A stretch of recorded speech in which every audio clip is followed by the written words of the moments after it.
Almost 1 month అవుతుంది. I'm not a beneficiary of service quota, not a beneficiary of private years. ఒక మాట చెప్తాను, government కానీ ఎవరైనా ఒక ధర్నాలో చేసినప్పుడు వాళ్ళ ముందు 10 డిమాండ్లు పెడితే మెయిన్ డిమాండ్ ఒకటే ఉంటుంది, అవునా కాదా? మనం ఎప్పుడైనా అవతల వాడి చేసే స్ట్రాటజీ టాక్టికల్ మూవ్ ఏంటంటే 9 ఒప్పుకుంటారు, అవి ఇర్రెలవెంట్. బయట మీడియా చెప్పేటప్పుడు ఏమంటారు, 9 ఒప్పుకున్నాము, ఒక్కదాంట్లో పేజీ పెడుతున్నారు అంటారు. మన వైపు కూడా చేస్తుంది అదే, అన్ని ఇస్తామంటున్నాము, ఇది ఒక్కదాంట్లో తగ్గచ్చు కదా అంటున్నారు.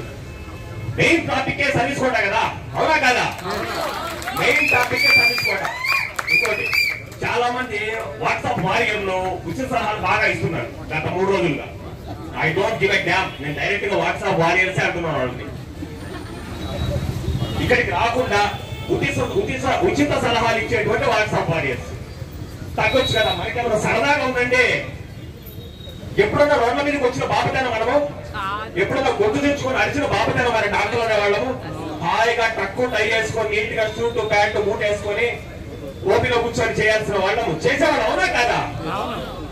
ఏ కేటగిరీ వాడైనా డాక్టర్ ఎంబీబీఎస్ చదివాడు అంటే వాడి స్కూల్ లెవెల్లో కాలేజ్ లెవెల్ టాప్ అయితాడా కాదా? మనం పుస్తకాల పురుగులమా కాదా? 100 రూపాయలు పుస్తకాల పురుగులు. మనకి అసలు ఈ ధర్నాలు, రాష్ట్ర రోగోలు, ఆందోళనలు అంటే తెలుసా అసలు మనకి?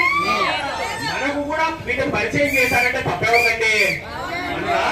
ఇంకోటి, మనకేమీ సరదా లేదు, ఈ క్షణమే మనం వెళ్ళడానికి సిద్ధం. కానీ వచ్చే సంవత్సరం మీ అందరినీ, వచ్చే సంవత్సరం ఇక్కడ ఉన్న వాళ్ళ పీజీ రాసే వాళ్ళు ఎవరండి? ఒకసారి చేయొద్దండి. ఇది వారి సమస్య, మీ ప్రధాన సమస్య. మిగతా వారికి ఎవ్వరికి ఈ విషయంలో సలహా ఇచ్చే హక్కు లేదు. సలహా చెప్పండి, తీర్మానాలు చేయకండి దయచేసి. మెయిన్ గా పేచి పడింది, చిక్కుబడి పడిందే సర్వీస్ కోటా విషయంలో, అవునా కదా? సీనియర్ లైన్ ఎస్ఏ రాణి మేడము, రేఖా మేడము, అంకిరెడ్డి సారు, నాలాంటి వాళ్ళం అందరం ఇక్కడ ఉంటే సీనియర్లు ఎవరు టీవీ కేసు వచ్చిందని సంతోషపడి వెళ్ళిపోదాం అంటలేదే. డ్రైవర్ ఆర్డినెన్స్ వచ్చిందనో ఇంకోటి వచ్చిందనో, అసలు మనం మెయిన్ చిక్కుబడి ఇక్కడే కదా, సర్వీస్ కోటా విషయమే కదా. అది తేల్చకుండా దాని విషయంలో ఎవరైతే లబ్ధిదారులు బెనిఫిషరీస్ ఉన్నారో వాళ్ళ మాట మాత్రమే వాల్యుబుల్, మిగతా వాళ్ళే కాదు. మిగతా వాళ్ళే కాదు. వాళ్ళు ఎవరు పిచ్చోళ్ళన్నా, అమాయకులా, మూర్ఖులా కాదు కదా. మనం ఎంబీబీఎస్ చదివాము, అంత మూర్ఖంగా ఎవ్వరు లేవండి, ఎవ్వరు అంత మూర్ఖులు లేరు. చదివి పర్యవసానాలు మనకు తెలుసు. పర్యవసానాల పట్ల భయం లేదా మనకు? అంత మూర్ఖులమా? తెలివిలో వాడు ఎవరికైనా భయం ఉంటుంది, ఉండదా? ఎందుకంటే పర్యవసానాలు తెలుసు, నాకు పర్యవసానాలు తెలుసు, నాకు మీ అందరికంటే ఎక్కువ భయం ఉంది. కానీ ఎందుకంటే న్యాయానికి నిలబడాలి కాబట్టి నిలబడుతున్నాం అంతే. ఇచ్చింది తీసుకొని పోరామనే హక్కు నాకు కానీ, ఎస్ఏ మేడం కానీ, అంకిరెడ్డి సార్ కానీ, లీలా మేడం కానీ ఎవరికి లేదు. అది డిసైడ్ చేయాల్సింది నెక్స్ట్ ఇయర్ పీజీ రాయబోయే వాళ్ళు.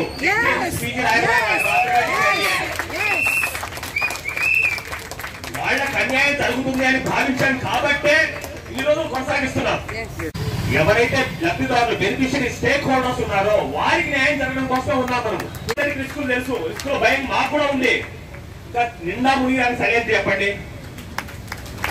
నిండా మునిగాక సరేంటి? అట్లాంటి మూర్ఖంగా ఉన్నాం. మళ్ళీ చెప్తున్నాను, మరుక్షణము ఏమాత్రం ఫేవరబుల్ గా ఉన్నా కొండ మీద కోతిని మనం తమ్మని అడగం. సడన్లీ రీజనబుల్, రీజనబుల్ గా ఉంటామన్నాము. అసలు మనకంటే రీజనబుల్ గా మాట్లాడాలి ఎవరండి? డాక్టర్ల కంటే రీజనబుల్ వ్యక్తులు ఎవరు ఉంటారా? 1 రోజులు కనీసం దాటి వెళ్ళలేదు. చూడండి మనం ఎంత రీజనబుల్ వ్యక్తులమో, ఎంత చట్టాన్ని, న్యాయాన్ని, ధర్మాన్ని పాటించే వ్యక్తులమో, వాటిని అతిక్రమించని వ్యక్తులమో అనేది చెప్పాలంటే 1 రోజుల పాటు ఇక్కడే ఉంటున్నా కూడా ఒక్క రోజు కూడా బయటికి వెళ్ళలేదు. ఇంకా అరాచకం చెప్తాను చూడండి, మీరు అడగండి కావాలంటే పక్కన ఉన్న ఇంటెలిజెన్స్ వాళ్ళని, పోలీసు వాళ్ళని. ధర్నా చౌక్ లో జరిగే ప్రతి సంఘటనకి కనీసం 10-15 మంది పోలీసులు ఉంటారు. ఒక్క పోలీసు అని ఉన్నాడు ఇక్కడ? ఒక్క పోలీసు కూడా లేదు ఇక్కడ. మనము చట్టాలు అతిక్రమించాలి అసలు. ఎందుకంటే మనం నేర్చుకున్న మన కుటుంబ విలువలు అలాంటి, మనం చదువుకున్న చదువు అలాంటిది. అందరికీ నీతులు చెప్పే మనము చట్టాన్ని అతిక్రమిస్తామా? మనం చేసేది ధర్మ యుద్ధమే చేస్తాము, చివరి కంటూ ధర్మ యుద్ధమే చేస్తాము, చివరి వరకు ధర్మ యుద్ధమే చేస్తాము. మన ఈ ప్రయత్నం పురుష ప్రయత్నం అంటే మొబైల్ చూసే ప్రయత్నం అని కాదు, గట్టి ప్రయత్నం మాత్రమే చేస్తాం. Come what the result is not in our hands, outcome is not in our hands, అవునా కాదా? But we will give a solid, stiff and righteous fight. సత్యమేవ జయతే, సత్యమేవ జయతే, ఖచ్చితంగా సత్యమేవ జయతే. మన వైపు న్యాయం ఉంది. చెప్పారు సార్, ఒక పోలీస్ అన్న ఉన్నారు అంటే ఎవరో చెప్పారు ఒకరు ఉన్నారని. ఆ ఒకరు ఉన్నా మనం అందరిని ఆపగలరా? లేదు. మనం కూర్చున్నా ఉంటే మన డిసిప్లిన్ గానే ఉంటాం మనం. కాబట్టి నేను మళ్ళీ చెప్తున్నాను, మీరు ఎవరైనా కూడా సలహాలు ఇవ్వండి, తప్పులేదు. సలహాలు ఇవ్వద్దు అంటామా? పెద్దవాళ్ళ సలహాలు ఖచ్చితంగా తీసుకోవాలి. They have been the back bone.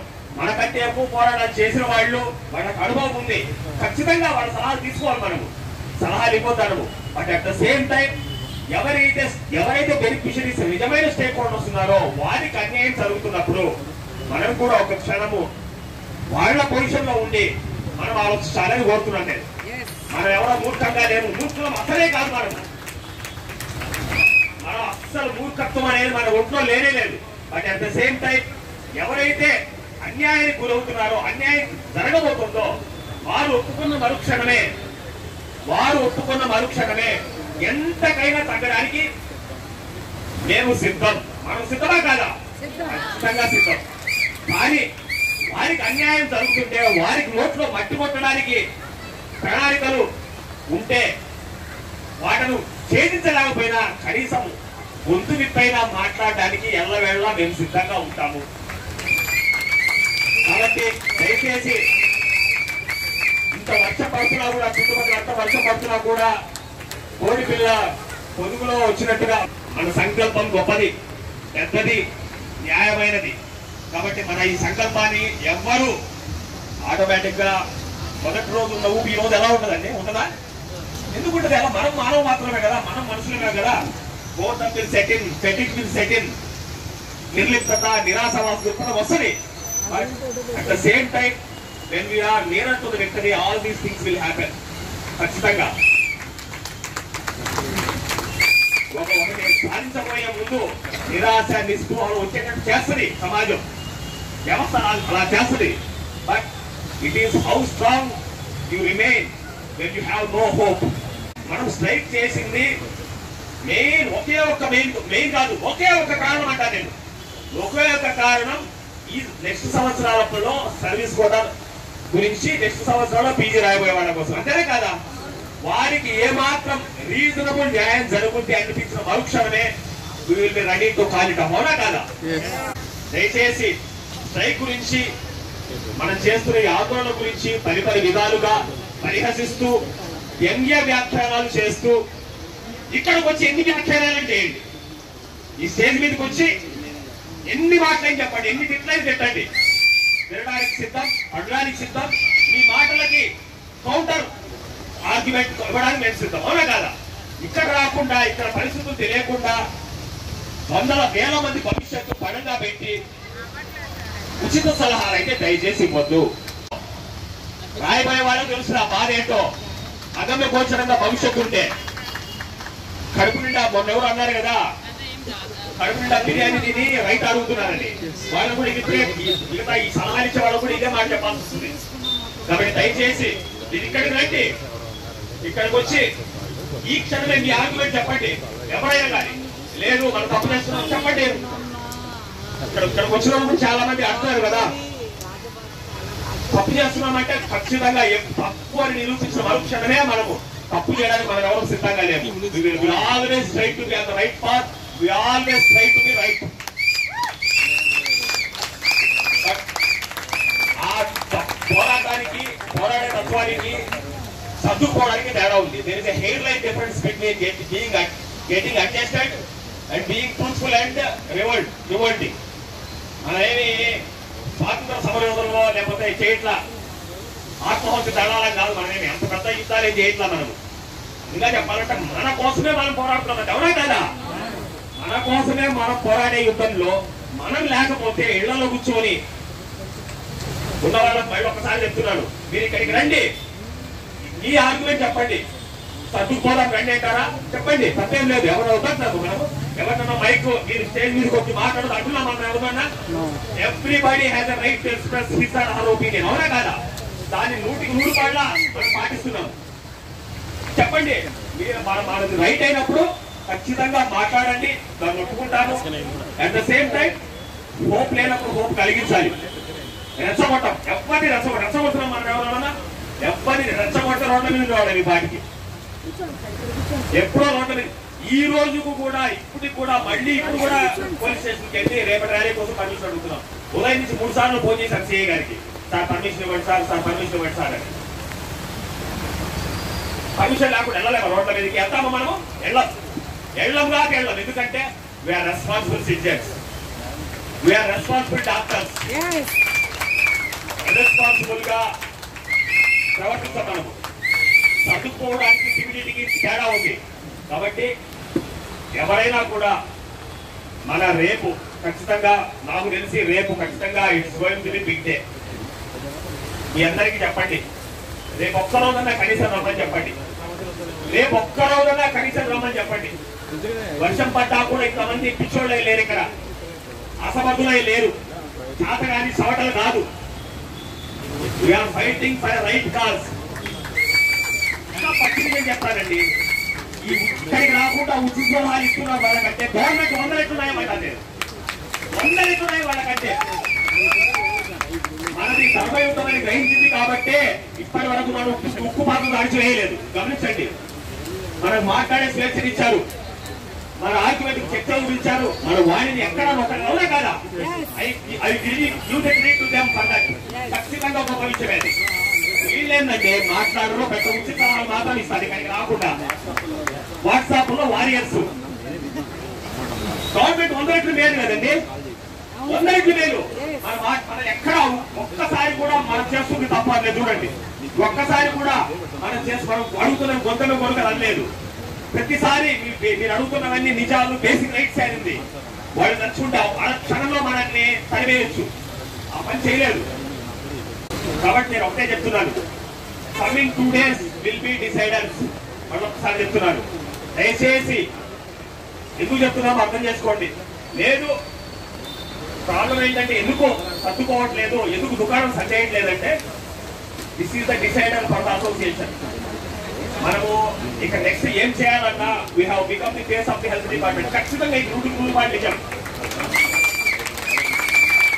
రాతపూర్వకంగా 25 అసోసియేషన్లు మనకు మద్దతు ప్రకటించాయంటే, మిగతా అసోసియేషన్లు, మిగతా హెల్త్ డిపార్ట్మెంట్ అసోసియేషన్లు మనకు ప్రకటించాయంటే మనల్ని వాళ్ళు నమ్ముతున్నారు. ఏనాడు బయటికి రాని వాళ్ళు, ఏనాడు సంఘటితం కాని వాళ్ళు, ఏనాడు బయటికి రాని వాళ్ళు, ఏనాడు సంఘటితం కాని వాళ్ళు ఇంత రేంజ్ లో సంఘటితం అయ్యారు. వీళ్ళు రేపు మా సమస్యలు కూడా వీళ్ళు పెద్దల దృష్టికి తీసుకెళ్లగలరు అన్న నమ్మకాన్ని మనం కలిగించాం. మనము వాపుని చూసి బలం అనుకోవట్లేదు. నేను మళ్ళీ చెప్తున్నాను, మాది వాపు బలం కాదని మాకు కూడా తెలుసు. But at the same time ఈ వాపుని బలంగా తీసుకెళ్లాలనేది మా ప్రయత్నం.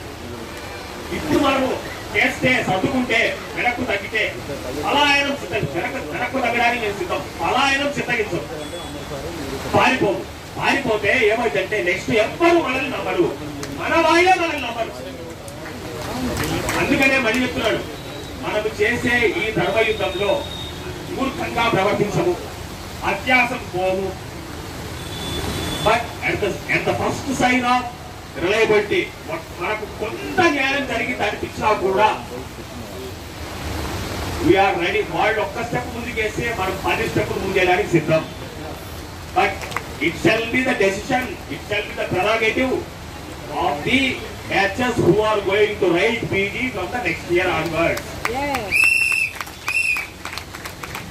కాబట్టి దయచేసి రేపు ఎల్లుండి, మొన్న ఒక రోజు రోడ్ల మీద సపరేట్ బెంచ్లు వేసి రోడ్ల మీద కుర్చీలు వేసుకోవాల్సినంత జనం ఇళ్లలో ఉన్న వాళ్ళు కూడా రేపు ఎల్లుండి రావాలని మనస్ఫూర్తిగా కోరుకుంటూ, ఈ వీడియో నేను మొత్తంగా ఎలాగో వైరల్ చేస్తాను కాబట్టి వారందరూ ఖచ్చితంగా రేపు ఎల్లుండి కనీసం మన ధర్నా చౌక్ రావాలని, ఎలాగో పర్మిషన్ కూడా దొరికింది కాబట్టి రేపు కొత్త యాక్టివిటీస్ ఎండ్ కార్డు పడాలని మన ఈ పోరాటానికి ఆ ఎండ్ కార్డు కూడా శుభం కార్డు కావాలని కోరుకుంటూ thank you very very much.